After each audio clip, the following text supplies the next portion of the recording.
ಯಾಕೆ ಹೇಳಿ ತಂದನ ಹೂವಿಗೆ ಹೂವಿನ ಅಲಂಕಾರ ಯಾಕೆ ತಂದನ ನಿನ್ನ ನಗುವೆ ಬಂಗಾರ ಮೌನ ಅಲಂಕಾರ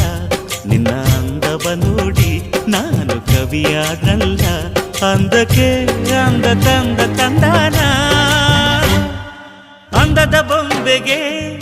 ಗಂಧದ ಶೃಂಗಾರ ಚಂದದ ಬೊಂಬೆಗೆ ಹೂವಿನ ವಯ್ಯಾರ